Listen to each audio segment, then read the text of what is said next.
Hello, I'm Lilu, and this is what happens when you criminalize visibility.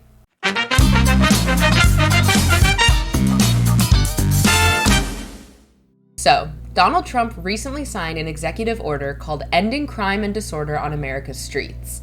On the surface, it might sound like this executive order is about fighting crime, but what it really does is target people who are unhoused, disabled, mentally ill, or living with substance use disorder. It pushes to forcibly institutionalize these people without their consent, and it also pushes local governments to ban public camping as well as drug use and cut funding to harm reduction programs. Essentially, it treats basic survival as well as just the existence of certain groups of people as criminal activity. And this isn't new. For centuries, governments all around the world have used similar language and weaponized the idea of order to justify pushing certain groups of people out of public view, often by labeling their very existence as a threat or a nuisance. In this video, we're going to discuss 3 key moments in history where this kind of criminalization played out. The Ugly Laws of the United States, which originated in the 1800s and banned people with visible disabilities from being in public spaces. South Korea's social purification campaign, which forcibly institutionalized unhoused and other marginalized groups in preparation for the 1986 Asian Games and the 1988 Seoul Olympics, and Nazi Germany's Aktion T4 program, which forcibly killed disabled people under the guise of euthanasia. So I'll be explaining how these events tie into what's happening now with this new executive order and why it all matters. But if you are interested in a much more in-depth analysis, I recommend you check out my latest Substack essay, Trump's New Executive Order Continues a Global Legacy of Criminalizing Visibility. I'll be getting into it much more in there. And if you're watching this video through Substack, linked into my essay already, hi, what's up? Just keep watching. Let's start with the Ugly Laws. Beginning in the 1800s, cities across the US passed laws that banned people with visible disabilities or disfigurements from appearing in public. These were known as unsightly beggar ordinances. The idea was that certain bodies were too offensive or inappropriate to be seen out in public on the streets. One version in Chicago made it illegal for anyone who was, quote, diseased, maimed, mutilated, or in any way deformed, unquote, to appear in public spaces. The penalty was a fine of up to $50, which was a significant amount of money at the time.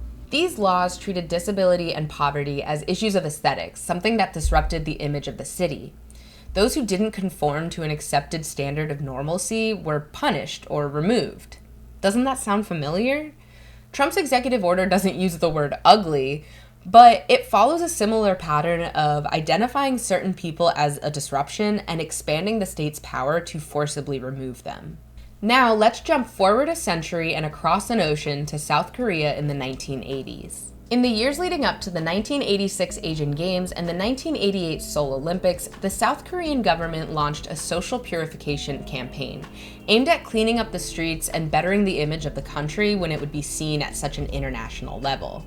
With South Korea being under a military dictatorship at the time, police were given the broad authority to round up people that were labeled as vagrants, which was a general term applied to people that were disabled, unhoused, or simply poor. Thousands of people were forcibly removed from public areas, and many were taken in buses labeled Vagrants Transport Vehicle and taken to government-run institutions. One you may have heard of is Brothers Home. These were not care centers. People here were held without due process, subjected to forced labor, abuse, and other terrible human rights violations. The total number isn't known, but many people died and many people were left with lifelong disabilities and trauma. Once again here, visibility was being framed as a threat to national image, and the state responded with confinement, violence, and control. Finally, let's go over one of the most horrific examples of this criminalization of visibility, Aktion T4 in Nazi Germany. Beginning in 1939, the Nazi regime launched a program to systemically kill disabled people and those with mental illness. But before that, it began with institutionalization before escalating to mass murder via gas, starvation, and injection. It was framed as euthanasia, or mercy, but in reality it was part of a broader ideology about social cleansing and control. Disabled people were portrayed as a burden to the state and a threat to the health of the nation. Now, I do want to be extremely clear here. I'm not saying that this executive order is on the same scale of severity as Aktion T4 or Nazi Germany in general, but I do think it's important to take a look at that underlying logic and the similarities. In both cases, people are cast as a threat not because of anything they did, but who they are and how they look. And I think the severity of Aktion T4, as well as South Korea's purification program, can serve as a warning to our nation in its current state about what happens when authoritarian control is taken to the extreme. This pattern shows up across history. When governments frame public order as a reason to remove people from public spaces, the result is almost never safety or support. It's punishment, it's disappearance, it's systemic control. That's why this executive order is so dangerous. Rather than addressing the root causes of poverty, housing insecurity, mental health crises, it instead treats the presence of marginalized people in public spaces as the problem itself and as something that needs to be eliminated. And we've seen where this mindset can lead. When you take a step back and look at the ugly laws, South Korea's social purification campaign, and Aktion T4 all together, it becomes harder to dismiss these warnings. Trump's executive order does not offer any new solutions. It repeats a global legacy of criminalizing survival, punishing difference, and expanding authoritarian control. If we don't name these patterns, we risk repeating them time and time again. Thank you so much for watching. Again, if you're interested in a more in-depth version of this, my essay is linked in the description below. Other than that, I would love to hear your thoughts in the comments. I would love if you could share this video with anyone you think might like it. And that's it. Take care of yourself and take care of each other.